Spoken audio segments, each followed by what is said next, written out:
Bien. Continuando con nuestros temas de administración tributaria, ahora vamos a hablar del impuesto de tercera categoría. Y el impuesto de tercera categoría aplica para toda la realización de actividades empresariales, ya sean de personas jurídicas o de personas naturales. ¿Ya? Este impuesto a la renta es más que todo para actividades empresariales, repito, actividades empresariales, que pueden ser actividades comerciales, pueden ser actividades de agentes mediadores, incluso actividades notariales, todo lo que tenga que ver con generación de renta, ya a partir de actividades empresariales.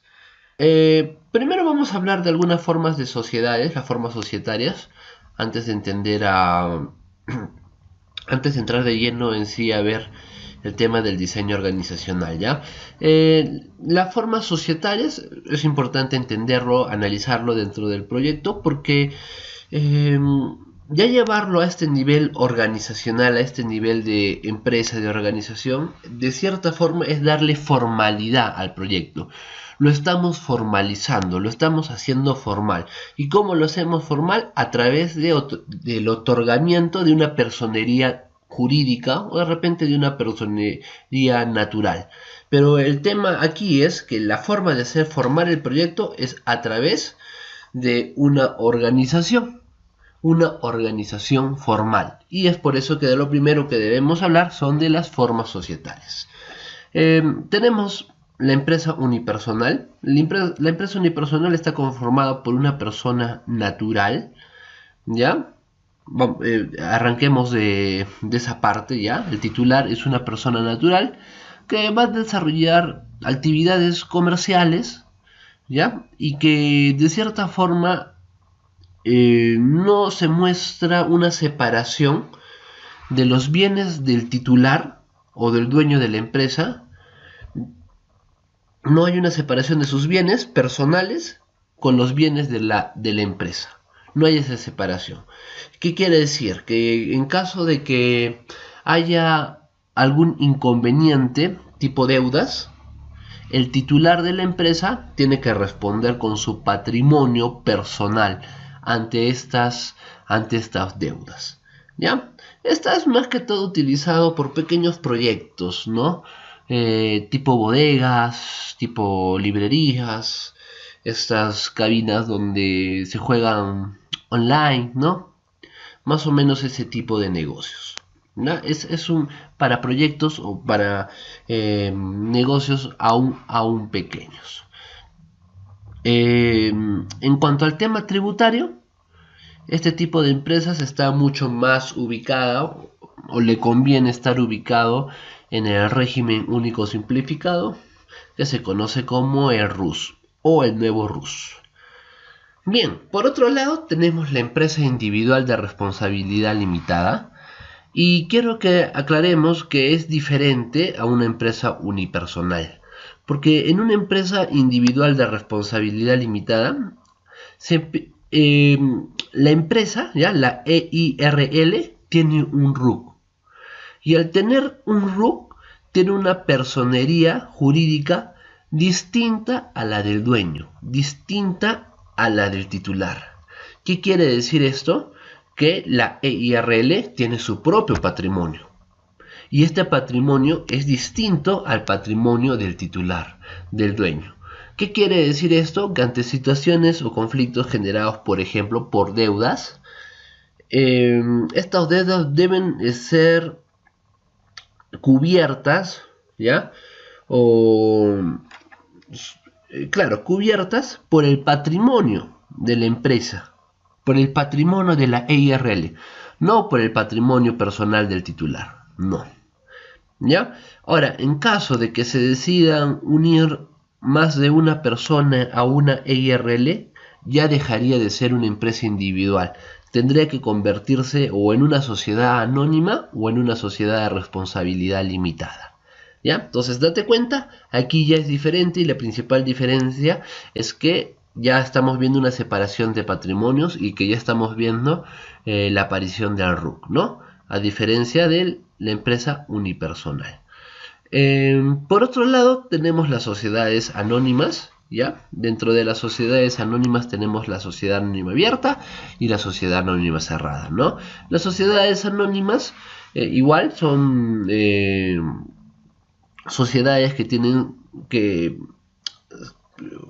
crean, ¿no? A una persona jurídica. Cuando te digo una persona jurídica, estamos hablando de una sociedad, de una organización, ¿no? Que tiene su propio derecho privado de naturaleza comercial, de naturaleza mercantil, y se llama sociedad porque está constituida por socios fundadores, y obviamente los socios van a hacer un aporte para esta sociedad, y ese va a ser el patrimonio de la sociedad. En caso de que haya algún problema respecto, por ejemplo, tipo deudas, la sociedad responde con el patrimonio de la sociedad y no con el patrimonio personal de los socios. Entonces, este aporte que hacen los socios, este aporte de capital, se ve representado por las famosas acciones, ¿ya? Las acciones. Entonces, los socios aportan capital y se les emite, se les entrega acciones que son equivalentes a ese aporte de capital que han hecho, que puede ser aporte de dinero o que puede ser aporte en otro tipo de bienes no necesariamente monetarios. Dentro de la sociedad anónima tenemos la sociedad anónima abierta. ¿Y por qué se llaman abiertas? Porque pueden ir incorporando a más socios a través de la emisión de acciones. Emiten más acciones, ¿para qué? Para obtener más capital, y entonces obviamente quienes adquieren esas acciones se van a volver socios, se van a ver accionistas de la organización. Una sociedad anónima abierta tiene más de 750 accionistas, y el 35% de las acciones le debe pertenecer por lo menos a 175 socios o más, ¿ya? El 35% de las acciones debe estar distribuida por lo menos entre 175 socios o más, ¿ok? Esa es la sociedad anónima abierta. En cambio, una sociedad anónima cerrada máximo puede tener 20 socios. ¿Y por qué se llama sociedad anónima cerrada? Porque no va a incluir más socios, solo son 20 como máximos, ¿ya? Como máximos. Otra diferencia entre las sociedades anónimas abiertas y las sociedades anónimas cerradas es que las acciones de las sociedades anónimas abiertas están cotizando en bolsa, mientras que las de la sociedad anónima cerrada no cotizan en bolsa, porque esas son acciones que se quedan permanentemente con los socios, se quedan permanentemente con ellos. Por eso son sociedades anónimas cerradas. Muy bien. Y por último, te hablaría de las sociedades de responsabilidad limitada, las sociedades comerciales de responsabilidad limitada. ¿En qué se diferencian de las sociedades anónimas? Primero, ¿en qué se parecen? Se parecen en que ambas hablan de socios, ¿ya? ¿En qué se diferencian? En que las sociedades anónimas entregan acciones. Las sociedades comerciales de responsabilidad limitada no entregan acciones ni nada parecido, ningún título a valor. En el caso de las sociedades anónimas, los socios hacen aportes y por ese aporte se le dan acciones. Se les dan acciones que se les dan acciones por el mismo valor de sus aportes. En el caso de las sociedades comerciales de responsabilidad limitada, el aporte de los socios, de todos los socios, tiene que ser igual, el mismo, son partes iguales, todos van por partes iguales, ¿ya? Esa es una sociedad comercial de responsabilidad limitada. Y al igual que las anteriores formas de societarias, es la sociedad comercial de responsabilidad limitada, tiene su propio patrimonio y es con su propio patrimonio que responde ante deudas, por ejemplo, sin tener que afectar el patrimonio personal de los socios o de los titulares. Muy bien, hasta aquí las formas societarias que he tratado de recordártelas, explicártelas bonita, con amor. ¿Está claro? Vamos, ¿están allí? ¿Está claro lo que les estoy comentando? A ver, a través del chat, díganme, ¿estamos?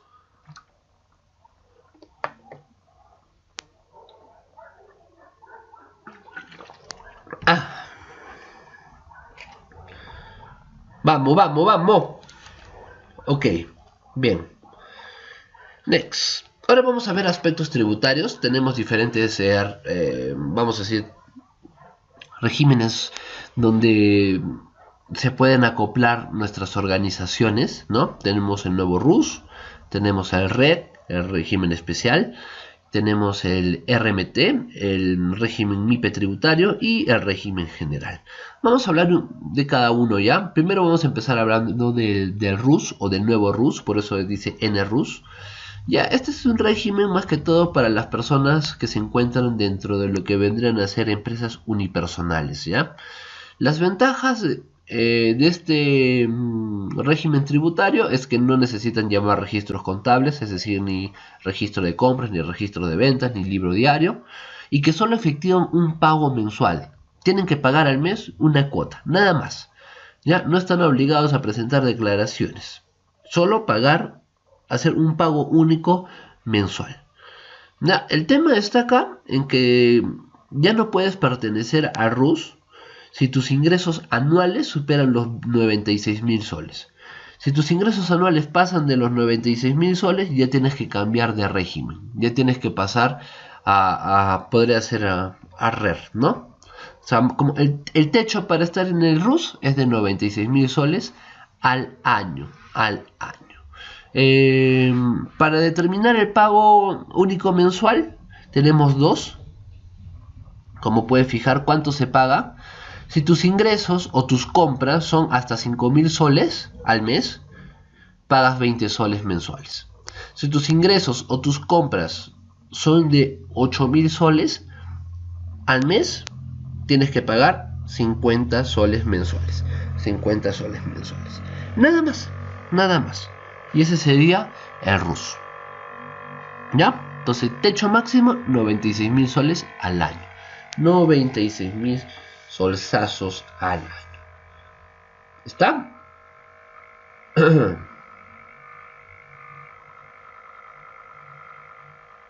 Bien. Next. ¿Por qué 96.000? Porque si multiplicas 8.000, que es el máximo, por 12, sale 96.000, ¿no? Entonces, si pasas de eso al año, ya tienes que cambiar de régimen.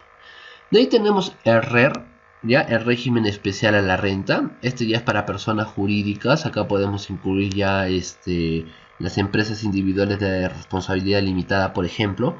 Esto ya incluye empresas que se dedican a actividades comerciales o industriales, ¿ya? Que se dediquen a la venta o que se dediquen a la producción. O que se dediquen a brindar servicios también. En sus ventajas es que solo llevan dos tipos de registros, ¿ya? Registro de compras y registro de ventas, y que también solo presentan declaraciones mensuales, no presentan otro tipo de declaraciones. El tema es que el techo para estar dentro de la red como máximo es que al año sus ingresos, ojo, ingresos, no superen los 525.000 soles. Que no superen, vamos a decir, un poco más de medio millón de soles al año como ingresos. ¿Cuánto se paga? Ya mensualmente tienen que pagar 1.5 de los ingresos netos que generen mensualmente. ¿Ya? 1.5 de los ingresos que generan mensualmente. Obviamente también se tiene que pagar el IGB, ¿no? El impuesto general a las ventas. Entonces, es mensual. ¿Es mensual? ¿Cuánto? El 1.5 de sus ingresos. Nada más. Ese es el régimen especial de renta. Como máximo, 525.000 soles de ingresos al año. Después tenemos el régimen MIPE tributario. Este es un régimen interesante, es un régimen pensado en las micro y pequeñas empresas para que se vuelvan más que todo empresas formales. El techo, digamos,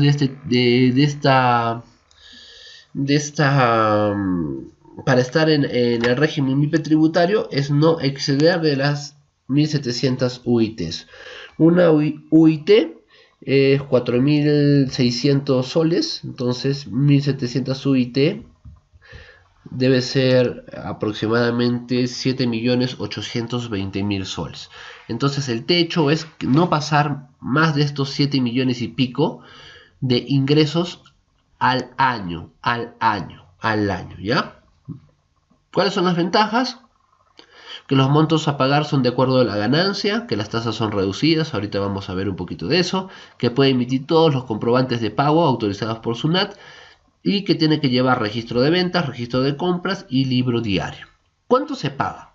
A ver, en el caso ya del régimen MIPE tributario hay que hacer una declaración anual. Si te has fijado, en el RER y en el RUS no hay que hacer declaraciones anuales, son pagos mensuales.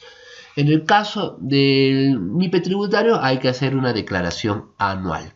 Se puede ir pagando a cuenta el impuesto a la renta mensualmente. Ojo, se puede ir pagando a cuenta el impuesto a la renta mensualmente.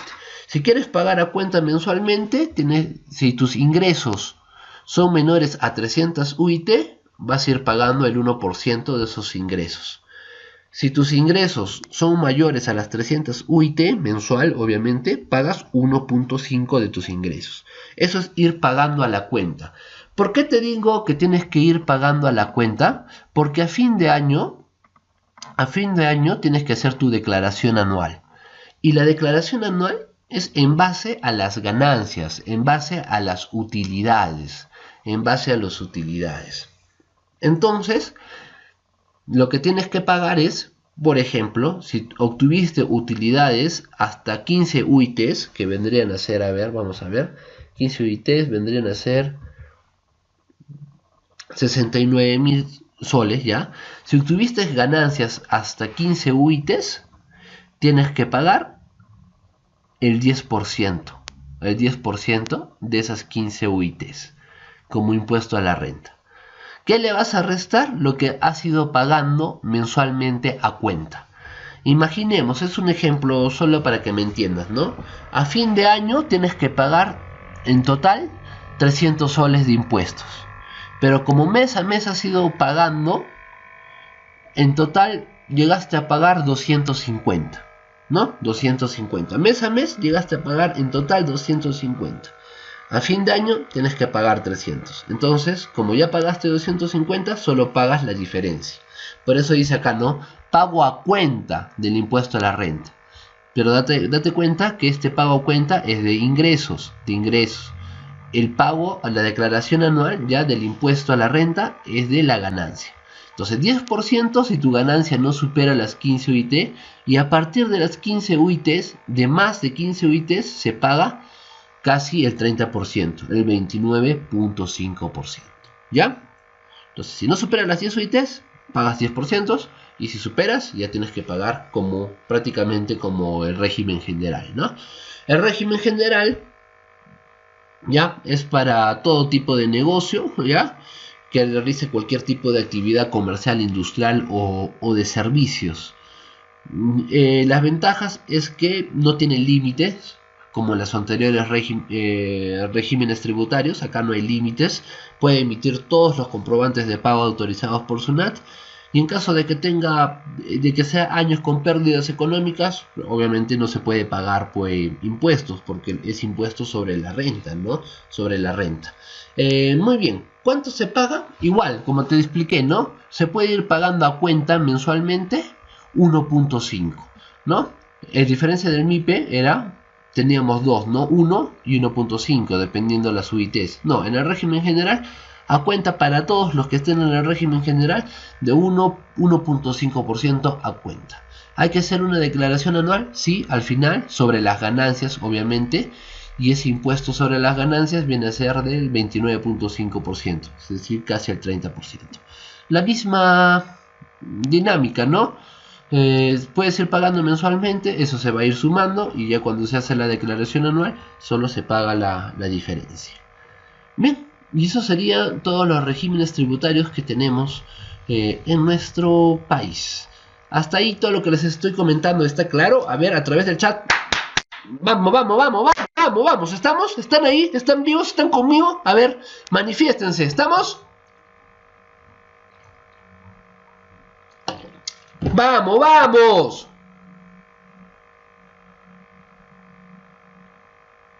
¡Vamos!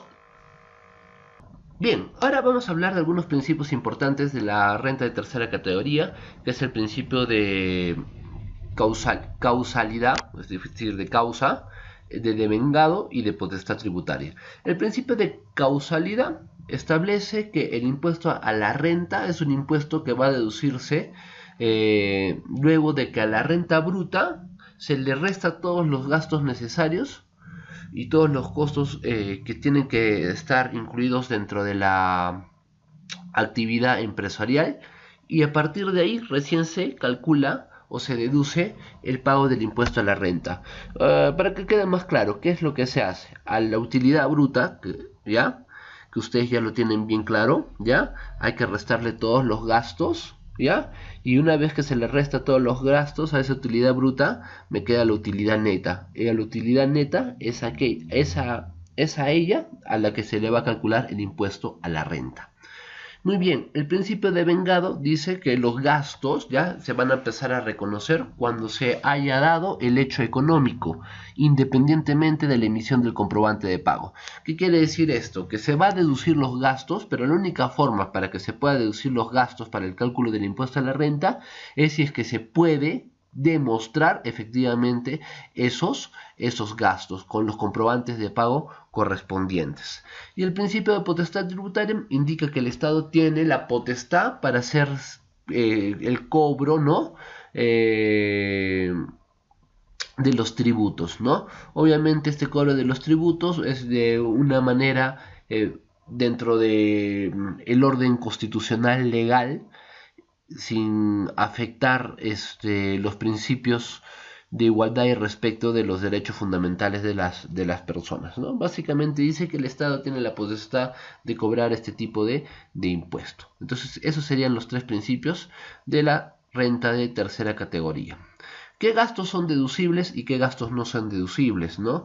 Gastos deducibles, por ejemplo, primas de seguro, gastos operativos, pérdidas extraordinarias, la depreciación, la merma, el desmedro, deudas incobrables y provisiones y castigos que provienen precisamente de incobrables.